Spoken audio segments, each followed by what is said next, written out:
irmão, essa é a energia do Piqui misturado com Gueroba. Estamos em Goiânia e essa é a série Novos Caminhos. E eu tenho uma palavra de Deus para você agora, e que tem o poder para mudar a sua história para sempre. Eu vi que você provavelmente já sabe, quando os nossos planos dão errado. Esse é o tema da mensagem. Só que você vai descobrir que existe um plano que é maior e melhor do que o seu. E desse plano você não consegue fugir. Você pode atrapalhar, mas você não pode fugir. Você não tem como desprezar o teu chamado. Existe uma vontade de Deus sobre você, e que todas as vezes que deu errado, não era o plano do Senhor. Os nossos planos frustram, os planos do Senhor são perfeitos. Mas antes de ir pro vídeo, eu quero te pedir um favorzinho aí, aonde você estiver, na sua casa. O que é pra fazer, gente? Escondeu um pouquinho.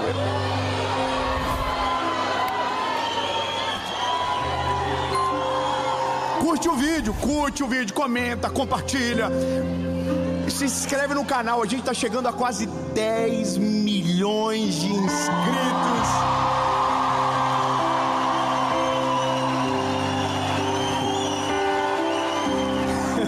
Então, se você não é inscrito, se inscreve, ativa o sininho e se prepare. Toda segunda-feira,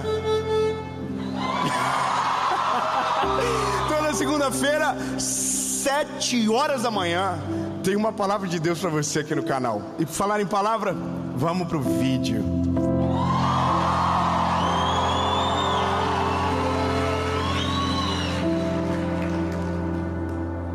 Não estava preparado para a buzina, mas gostei. Veja, há uma base sobre nós aqui hoje. Há uma caminhada que nós vamos fazer juntos. Eu só quero te trazer uma pequena reflexão para você tentar entender aonde a gente vai chegar. Quem é que controla o trem? Sabe o trem? Quem é que controla o trem? Diga para mim. É sobre isso, você está errado. Não é o maquinista. Quem controla o trem é o trilho. O maquinista só acelera e freia, mas a direção quem dá é o trilho. Ah, meu Deus, se eu fosse você já começava a dizer: Senhor, então é por isso. Irmão, você não é o trilho, você é o maquinista. Por isso que não tem como desviar da rota. O que dá é acelerar ou frear. É sobre atrasar. Mas veja, a gente precisa de uma palavra para nortear a nossa caminhada. Então pega a sua Bíblia, por gentileza. Aleluia. Ah, meu Deus. Atos, capítulo de número 9. Meu Deus. É que hoje está terminando um ciclo meu de oração e jejum por uma resposta que eu levei um não muito grande do Senhor, e hoje está terminando, justamente no dia da gravação dessa série. E o Senhor me respondeu hoje. Oh, meu Deus. Aleluia.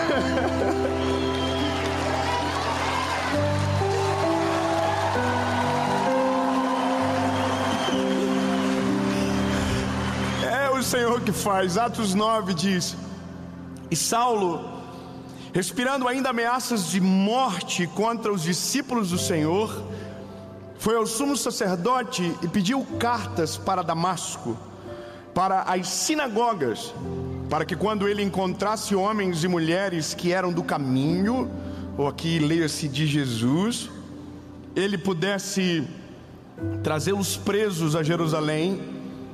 E enquanto ele viajava, ao aproximar-se de Damasco, de repente brilhou uma luz. Ai, meu Deus.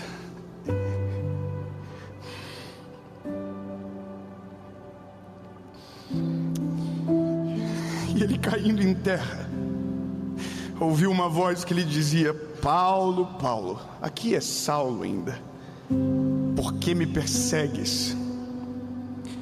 Duro é para você que recalcitra contra os meus aguilhões. Veja, quando Saulo saiu de casa, ele tinha uma missão muito clarificada. Ele estava indo para perseguir cristãos. Essa é a história de Saulo, um homem inteligente, criado aos pés de Gamaliel, e que, assim como os mestres da sinagoga, assim como as autoridades religiosas, se revoltaram com o movimento que Jesus gerou. Ficou dodói. Quando Jesus começa a fazer movimentos, existe gente que vai celebrar, mas existe gente que vai ficar endemoniado. Isso é normal na nossa vida. Quando Deus começa a fazer algo sobrenatural na tua casa, na tua família, o inferno se levanta. Isso é normal. Saulo é um perseguidor de cristãos e ele tem uma agenda. O que é a agenda? O plano dele. E para o plano dele acontecer, ele vai e pede uma autorização, e ele consegue a autorização. Ou seja, ele tem tudo aquilo que ele precisa para perseguir os cristãos. Só que no caminho, perto, ele não estava longe, ele estava perto, pertinho de Damasco. A Bíblia diz que uma luz sobremaneira desceu sobre ele, caiu do cavalo, e ouviu-se uma voz do céu que todos ouviram: Paulo, ou Saulo, Saulo, por que me persegues? Veja, isso é uma história sobre conversão, sobre alguém que vai ser transformado de um perseguidor de cristãos a um grande homem de Deus, que iria pregar Jesus em todos os lugares do mundo, e que seria perseguido por amor ao Evangelho. Só que não era o plano original dele. O plano original dele era perseguir os cristãos. Sabe, veja bem, eu não sei como é você na sua vida, não sei se você é ansioso ou não, não sei. Quem é ansioso diz amém. Que medo.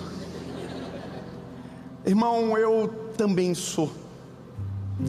Não é fácil para mim ser ansioso, irmão, porque eu falo contra a ansiedade.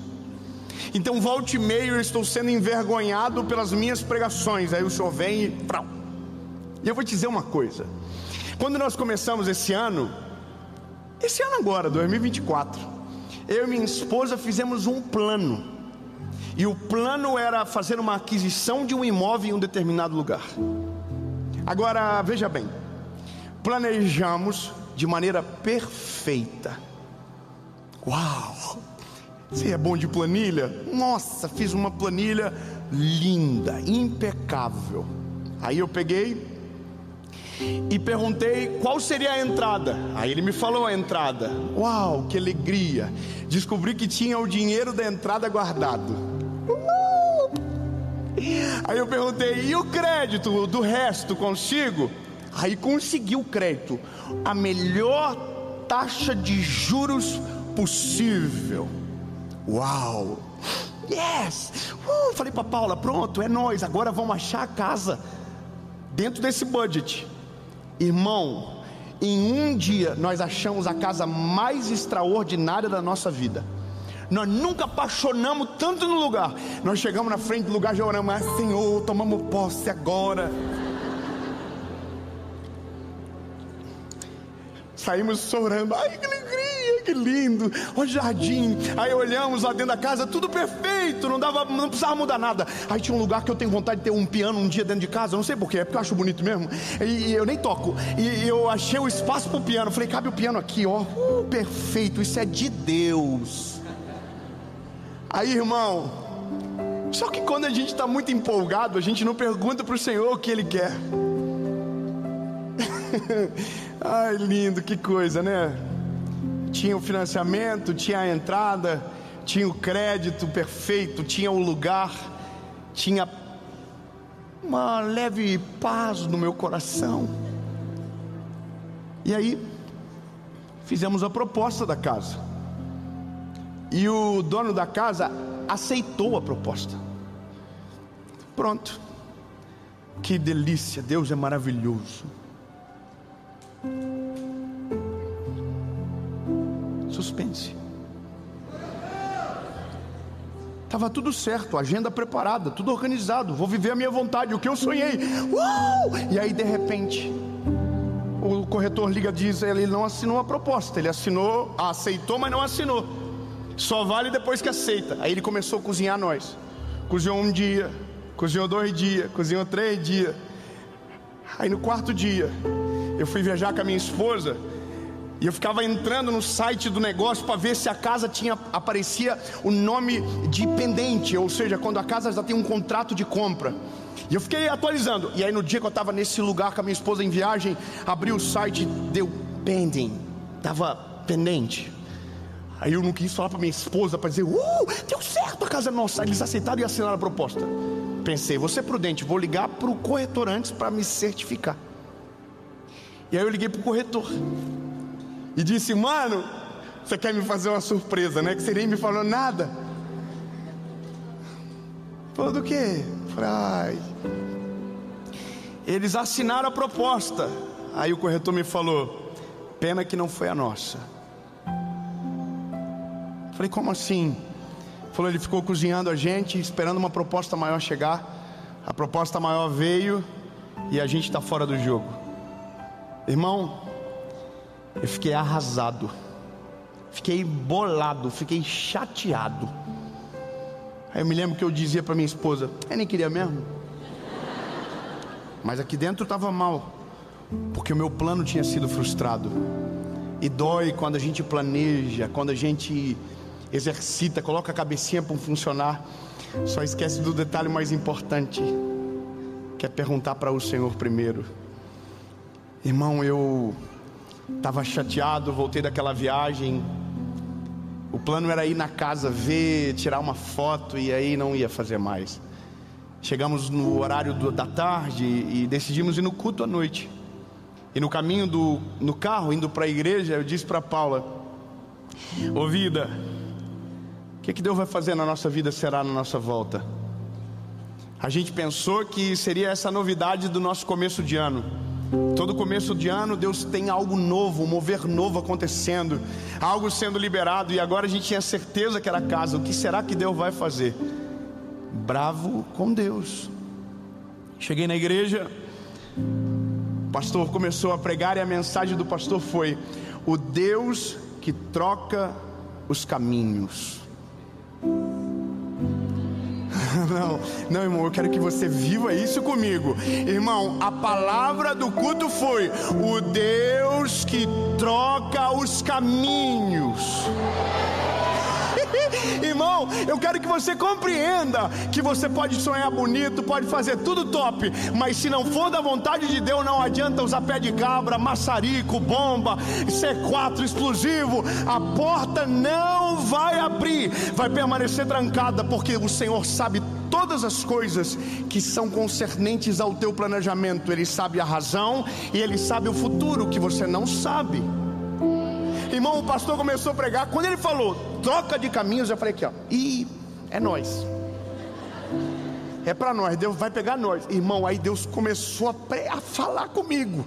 E aí, irmão, à medida que Deus ia falando comigo, eu ia fazendo assim, ó: culpado, eu sou culpado, eu que sou tonto, culpa minha mesmo, porque eu que estou fazendo Irmão, é porque a gente prega e algumas vezes a gente esquece. A gente diz que Deus tem uma vontade perfeita, mas a gente quer viver o nosso plano, a nossa agenda. E esse é o problema, porque quando nós vivemos a nossa agenda, a gente não conta com o extraordinário. Irmão, quem vive de planilha não conta com a provisão. Quem vive de cálculos perfeitos não conta com o milagre. E esse é o negócio. Deus não quer que você se mova de planilha. Deus não quer que você se mova de uma forma aonde você não precise dele. Irmão, quando você tentar viver sem a decisão e a permissão do Senhor, você vai ter que estar preparado. Você vai se frustrar todos os dias da sua vida. E a frustração maior não é receber a negativa, é Deus deixar você entrar numa porta que não podia, e você colher o fruto em loco, o arrependimento. Oh irmão, tem gente que força tanto a barra que Deus diz: eu vou deixar só para você ver. Tá cheio de gente assim, né? Ah, mas eu quero tanto casar. Aí escolheu qualquer um para agradar alguém, para tirar uma foto. Oh, casou, né? Foi você que quis. É que a gente sempre culpa os outros.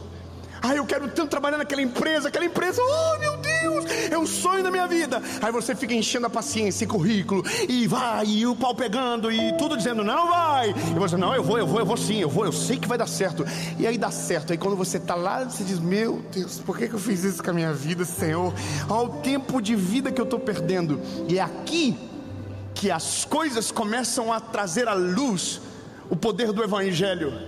Quando nós decidimos, antes de perguntar ao Senhor, nós vamos viver uma vida de perda de tempo. Como assim, Dave? Porque o tempo que a gente gasta tentando viver a nossa vontade é o tempo que a gente poderia desfrutar no centro da vontade de Deus. Os tempos são iguais. Na vontade de Deus é ao mesmo tempo que você passa fora da vontade de Deus. Agora, qual é a questão? É porque a gente pensa que está no controle da vida de verdade. Irmão, o ser humano, ele tem a certeza que ele controla. Ele tem a certeza que ele manda. Ele pode até dizer que, não, eu sei que Deus está no controle. Mas a gente não solta o joystick nem a pau. A gente ora de manhã e diz: Senhor, cuida de tudo. Meio-dia a gente diz: Senhor, deixa que eu faço. A gente diz: Deus, o Senhor sabe o que fazer. Depois a gente diz: Senhor, e se o Senhor pudesse fazer desse jeitinho? Sabe, a gente acha que Deus opera de um jeito que a gente opera, o tal do dar jeito, o tal de adaptar as coisas. Não, irmão, o plano de Deus é perfeito. Só se adapta aquilo que não é perfeito para encaixar no lugar aonde que deveria. Ou seja, quando é o plano de Deus, é tão perfeito que o encaixe é...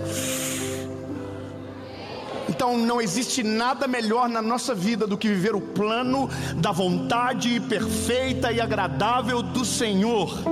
E quanto antes a gente entende isso, melhor. Porque o crente frustrado é uma tristeza, irmão. Ele fica amargo, ele fica chato, ele não vive uma vida maravilhosa. Sabe por quê? Porque Deus tinha algo incrível para ele, mas ele optou pelo ordinário. O Senhor tinha o sobrenatural, ele optou pelo natural. E é isso, aí a história de todo mundo parece que voa, e a gente vai dizendo: parece que comigo não acontece nada. Por isso que quando eu olho para Jesus encontrando Saulo no caminho de Damasco, eu quero crer no fundo do meu espírito, da minha alma, que essa mensagem seja a luz que te derrube do cavalo hoje. 10 amém, eu vou dizer para quem está junto: irmão, eu quero que essa mensagem seja a luz que te derrube do cavalo hoje. Vocês viram o que vocês pediram, né?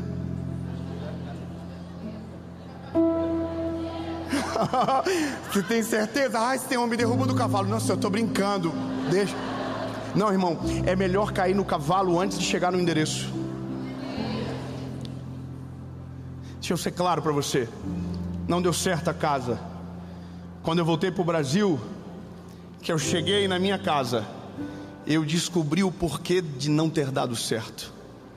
Havia uma outra grande porta se abrindo. Ai, meu Deus do céu, se eu tivesse entrado por aquela porta, a outra porta seria fechada. Muito obrigado, Senhor, porque me derrubou no cavalo antes de chegar no endereço. Obrigado, Senhor, porque parou os planos. Obrigado.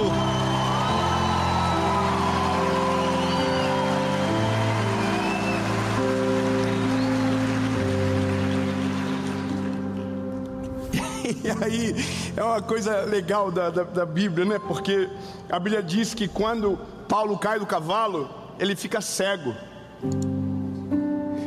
Irmão, Deus tirou a possibilidade do Paulo subir no cavalo e tentar ir para Damasco.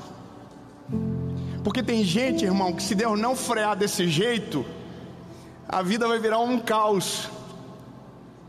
Tão lindo, eu sei que é ruim de ouvir isso, mas é melhor às vezes você ser cego, é melhor às vezes você tombar do cavalo, do que viver uma vida toda colhendo de uma decisão errada.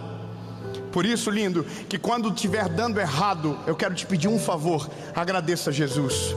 Jesus, muito obrigado que está dando errado, Senhor. É porque se está dando errado, o plano é teu. Agora o dia que for o plano dele, vai dar certo, vai ser perfeito, vai ser sobrenatural, vai acontecer de uma maneira que você não vai conseguir explicar. Quando o plano é seu, você explica. Quando o plano é de Deus, você só vive, porque não dá para explicar, não dá para viver, não dá para dizer. O milagre é tão sobrenatural que a gente olha para ele, olha para a gente, meu Deus, mas não tem nada a ver comigo, não tem nada a ver com o que eu planejei. É óbvio que não, meu lindo. O plano de Deus é maior do que você, vai mais longe, é mais alto, é infindável. Então se deu errado, muito obrigado, Jesus. Só dá errado o plano que é nosso. Fala para o irmão que está perto de você, eu sei que você gosta disso. Fala para ele: se dá errado, é porque o plano é seu.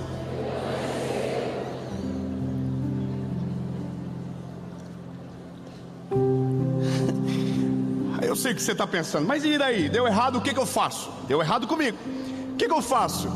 Irmão, é tão difícil isso, mas a gente precisa fazer.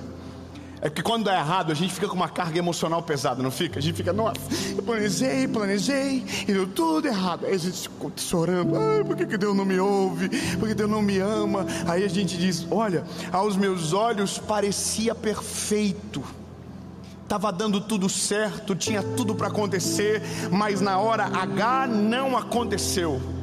É que você precisa entender que por mais que pareça ser perfeito, por mais que pareça estar dando tudo certo, nem sempre o que te parece perfeito contém a perfeição da vontade de Deus.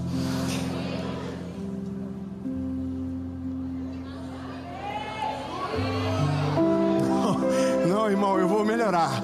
Nem tudo aquilo que você acha que brilha dá para chamar de luz. Nem tudo que você pensa que é caminho vai te levar para algum lugar. Deus é o único que conhece todas as coisas, e o plano dele é perfeito, a obra dele é extraordinária. E esse é o negócio: fique cego, caia do cavalo, mas não vá para o lugar errado. Eu vou ser melhor, irmão. O trem, ele está andando, e o maquinista está aqui, perdão, lembrei. Já. Aí ele diz: eu quero ir para a esquerda. Adianta ele dizer: eu quero ir para a esquerda? Claro que não. Irmão, você já viu aquela junção de trilho, que o trilho está reto, mas de repente tem uma bifurcação que o trilho faz assim? Já viu? Sim ou não? Foi assim. Irmão, a gente está assim, ó. Agora vai acontecer. Você está olhando de cima, de repente você vai assim, ó. Irmão, isso é Deus. Isso se chama a soberania da vontade de Deus. Deus não vai mudar você, Deus vai mudar o caminho para entortar você, para levar você para outro lugar. E eu vou te dar um conselho: quanto mais rápido você tiver, mais impacto você vai sentir. Eu vou ser claro: quando você se move muito rápido para longe da vontade de Deus, quando o trilho trazer a convergência, a sensação de agonia vai ser muito maior. É loucura isso, mas é a realidade. Isso é física básica. Se você estiver muito rápido, o trem entorta de um jeito absurdo e pode até descarrilhar. E esse é o perigo da nossa geração, porque temos muita informação, temos muitos acessos, achamos que estamos no controle. E eu quero dizer para você: você não está no controle.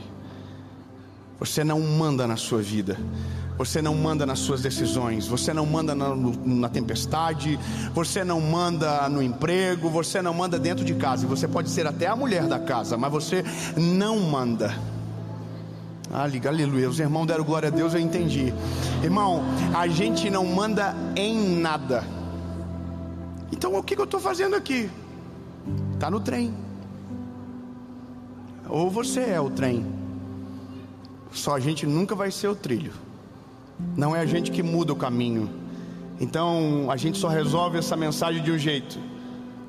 Paulo está cego, e a Bíblia diz que o Senhor fala para ele: vai até a casa de um homem chamado Ananias. Só que o Senhor fala com ele e esse outro homem também, dizendo: vai vir um homem aqui que você vai ter que ir aonde ele está e colocar a mão sobre a cabeça dele e ele vai ser curado da cegueira. E aí o homem de Deus diz: não vou não, esse cara é matador de gente, matador de crente, persegue todo mundo, eu não vou nem a pau. Aí o Senhor fala: não, pode ir porque agora mudou o negócio, ele vai ser meu funcionário. Estou parafraseando para você entender, irmão. Ele não vai ser mais um perseguidor de cristãos, ele vai ser perseguido por amor ao Evangelho. Aleluia!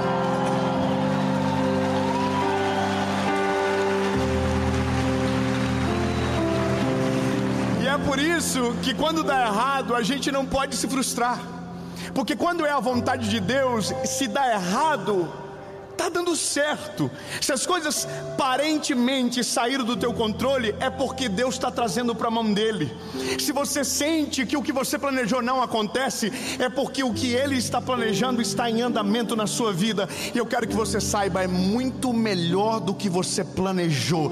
Então, meu lindo, não deu certo, sacode a poeira da chinela, coloca a mochila nas costas e diz: Senhor, se não deu aqui, o Senhor tem algo muito melhor, e para esse lugar eu irei, em nome de Jesus.